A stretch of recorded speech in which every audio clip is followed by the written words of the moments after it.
It is Sunday, the 8th of October, 2017. I'm in front of the Unitarian Church of Montreal in the middle of my alternative spiritual practice of protesting against Unitarian Universalist injustices, abuses, and hypocrisy. And we're looking at the wayside pulpit of the Unitarian Church of Montreal, which until recently held its quite laughable mission statement. And now it's saying laughter is the shortest distance between two people. Well, I have to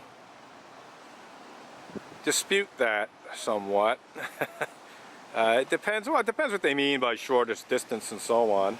But, you know, if you're laughing with someone, you know, that can perhaps enhance a relationship and thus make distances shorter. On the other hand, if you laugh at someone, especially if you do so unjustifiably in an insulting manner, well, it might shorten the distance between two people, but only from the perspective of increasing conflict. So, oh, is that Victor Borgia? Yeah, okay, so I guess that's a Victor Borgia quote.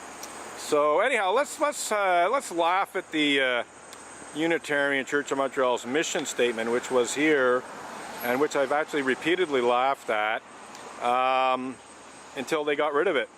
And it makes me wonder if they got rid of it because I was laughing at it, and if they're actually even considering changing their mission statement.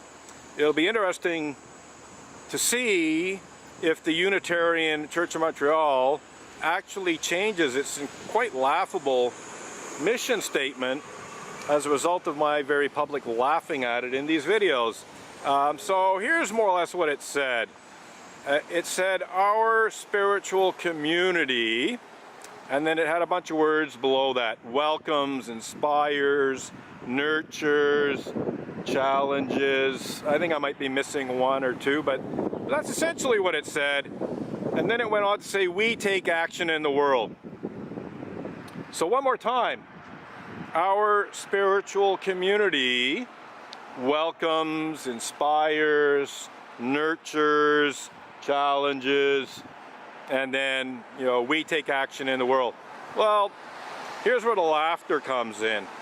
All of those things that the Unitarian Church of Montreal claims to do as a religious community, or perhaps I should say as a spiritual community, that's their words, are devoid of any moral or ethical content. There was zero moral or ethical content in the Unitarian Church of Montreal's mission statement. It did not say what the Unitarian Church of Montreal welcomes or who the Unitarian Church of Montreal welcomes. You know, it could welcome some things that are unethical, immoral, borderline criminal, actually criminal. It could welcome people who are, you know, basically of questionable character. It could welcome people who are, you know, anti-religious bigots, for instance. You know, people like Reverend Ray Drennan and Frank Green and Lau Bourdon. You know, it could welcome people who misuse the criminal justice system to cover up Unitarian Universalist clergy abuse, like Reverend Dr.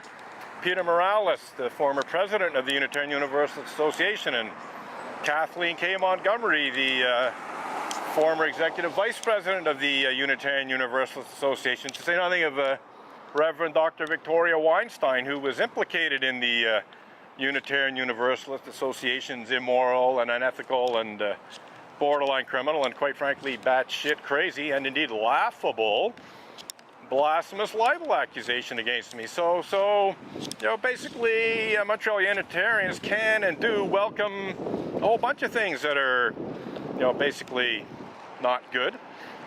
Same thing goes for inspires. Same thing goes for nurtures. I don't have to repeat all that. You know, they nurture people like Reverend Ray Drennan. They nurture people like David Horan, who physically assaults me. They nurture people like Margot Ellis, who also physically assaults me. They nurture people who steal my picket signs. They nurture people who who are guilty of various other immoral and unethical and even criminal actions. Oh yeah, we're getting to the action soon.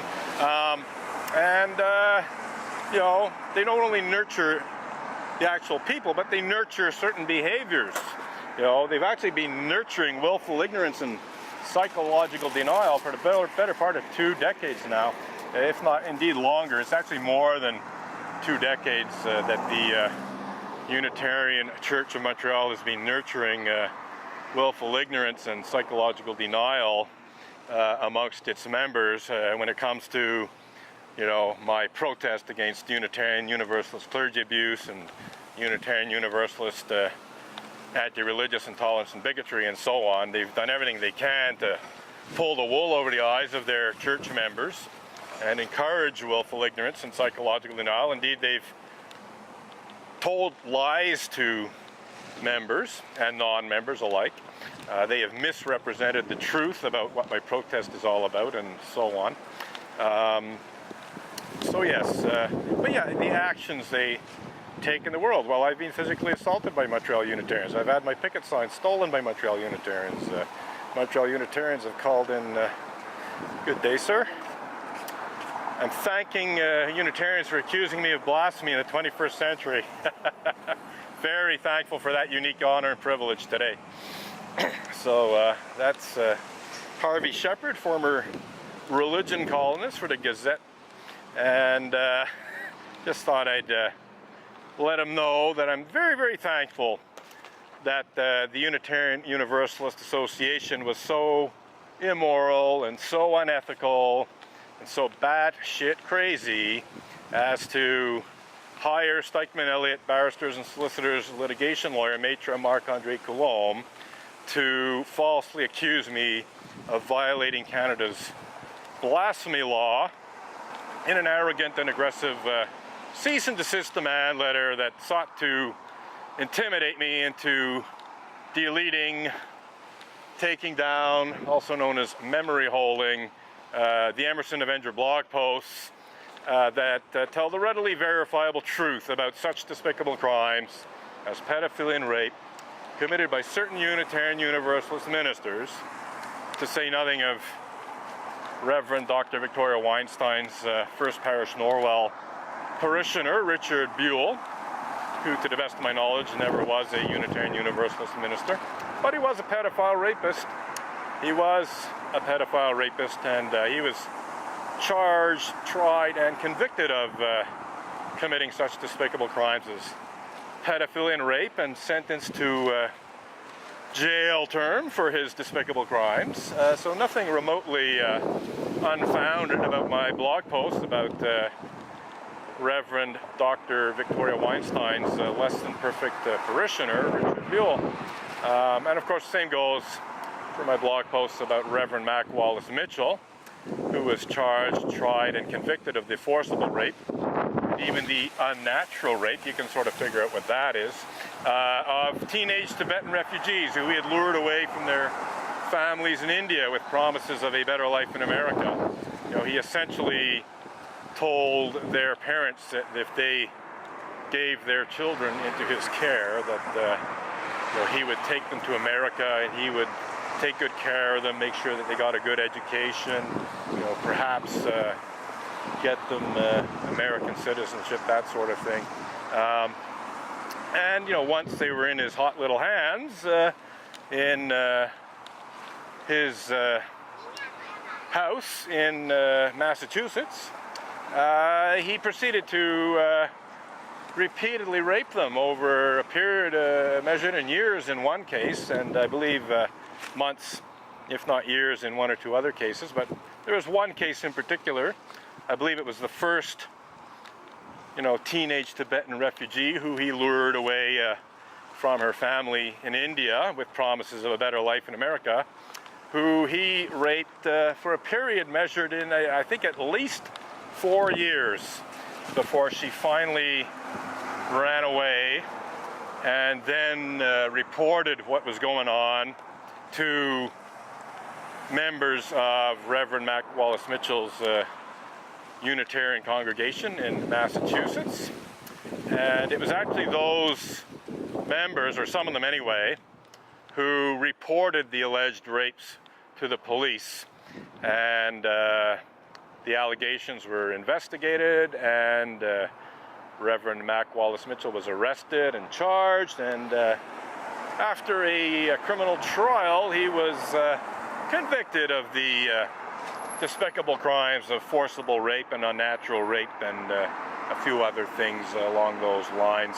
Not pedophilia though, because his victims were, you know, in their mid-teens when he first began raping them. You know, the youngest age I know for sure that at least one of them was is 16. It's possible that one or two of them might have been a little bit younger, but they weren't preteen girls, so I don't use the word pedophile to refer to Reverend Mac Wallace Mitchell. Anyhow, we'll just continue to laugh at the injustices, abuses, and hypocrisy of not just Montreal Unitarians, but also, oh crap, I have to get my sign. Anyhow, we will continue to laugh at the truly outrageous hypocrisy on the part of Montreal Unitarians, numerous Unitarian Universalist ministers, pretty well the whole top-level leadership of the Unitarian Universalist Association, who, if they are not actively involved in Unitarian Universalist cover-up and denial of clergy abuse of all kinds, including but not limited to such despicable crimes as pedophilia and rape, they are totally complicit in it. In other words, if they're not actively participating in it, they know about it, and they're not speaking out against it. They're not doing anything to ensure that people who are guilty of concealing clergy sex abuse and failing miserably to hold abusive clergy accountable, you know, they're not in any way condemning it. They're not doing anything to bring that to the kind of light that it needs to be brought to. They are totally complicit. They are certainly totally complicit in the Unitarian Universalist Association's false, blasphemous libel accusation against me. I informed every UUA trustee, or pretty much every UUA trustee, of the Unitarian Universalist Association's legal bullying very soon after it first occurred in June of 2012.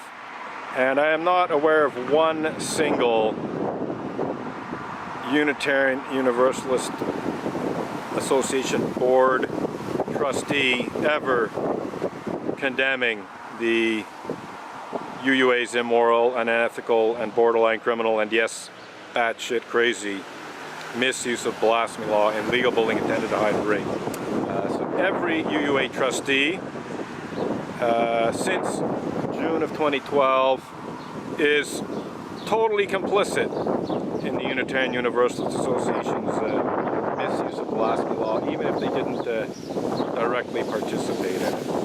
And I see that my sensor is overheating. So we'll keep it going for a little bit, because we got some people coming this way, and they might say or do something stupid. I think they're learning not to, though, because I think they know the camera's running. Anyhow, yeah, we're probably going to wrap this protest up now. I think we're just getting the last stragglers, and I do have other things to do today. So let's see, I'm just gonna keep it up a little bit longer. Well, maybe not, because as I said, I have this overheating sensor. So I think what I'm gonna do is shut it off now and then decide if I want to continue a little bit longer. But I think we're pretty well done for October 8th of 2017.